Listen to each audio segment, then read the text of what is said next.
Secretary Winter, thank you very much for speaking with us today. What are your thoughts on Anne's award and her achievements so far? Well, I think it's wonderful that we're making a recognition of this type of an accomplishment. I think it's great to have our civilian employees be noted and recognized.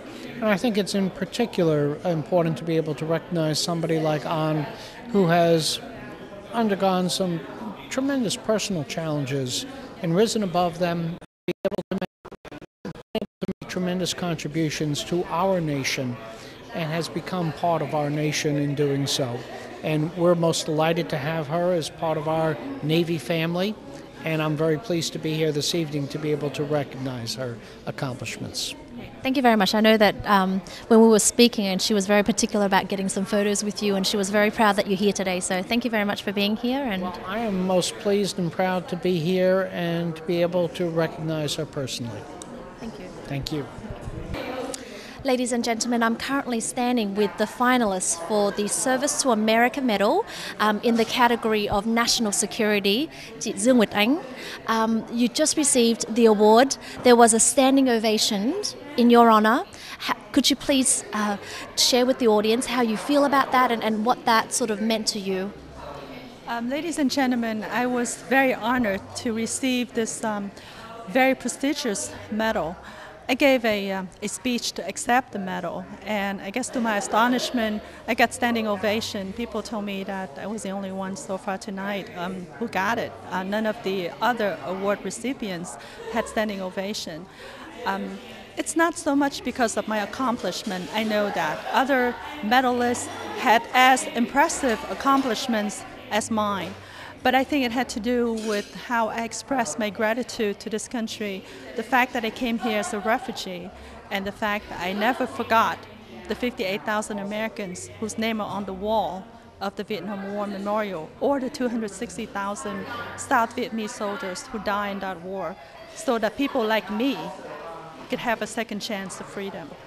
When I said that, I guess it had touched a lot of people's heart.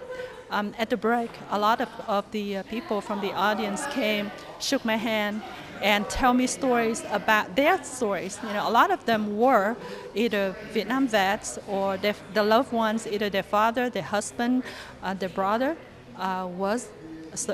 did serve in Vietnam, or there's this lady whose neighbor served in special forces in Afghanistan, and she said that she's going to go home and tell her neighbor about how she met me, whom she think have had a hand in helping her neighbor coming back, staying alive because of the thermobaric bombs, so he wouldn't have to go into the cave and the tunnels himself.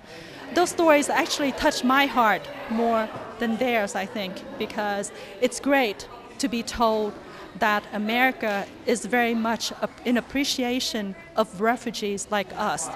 You know, they are glad that we are here because we are now the staunchest advocate for freedom. We're now the staunchest advocate for helping out refugees, for taking in people who are in desperate search of freedom. As a woman who is clearly incredibly accomplished in your career, and I know that you are also the mother of 4 children, I'd just like to know how do you balance the responsibilities and how do you make it both work so wonderfully?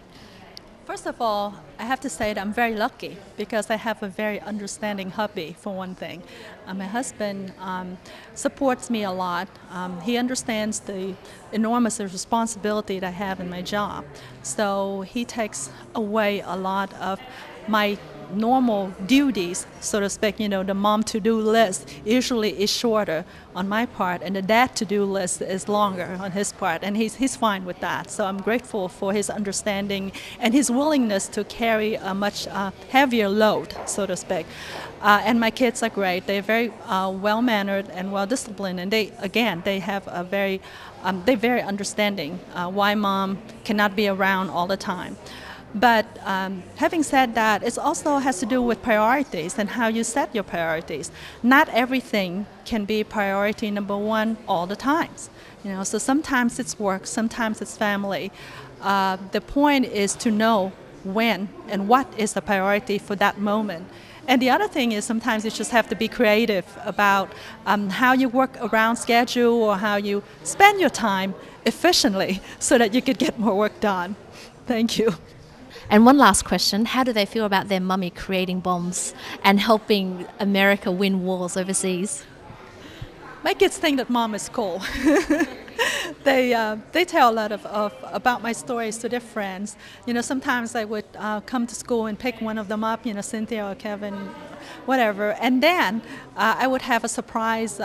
You know, a friend of them would pop up and they would say, "Mom, could you give, you know, so and so a ride?" So I said, "Sure." I thought it's just, you know, a normal routine. Yeah, another kid needing a ride home.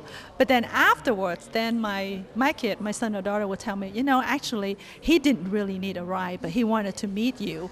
So when he saw you picking me up, you know, he said, "Hey, could I catch a ride with your mom?" So they obviously are very proud and think that mom is cool, which makes me glad because, again, that helps with their understanding why mom cannot be around all the time or mom is not a stay-home mom. Like a lot of their friends, you know, they have the fortune of having their mom staying around a lot more than I can. So I'm very grateful for their understanding. Well, thank you very much, Ann, for sharing all this with us. We are so proud, and I don't know what else to say but to congratulate you and your family once again. And I'm at this moment so proud to be a Vietnamese. Thank you. Ladies and gentlemen, that concludes our coverage of tonight's event. Once again, we'd like to extend our congratulations to all the winners and especially to Anh Dung for her medal for national security. We are so proud of you, and once again, congratulations to the families, and good night everyone.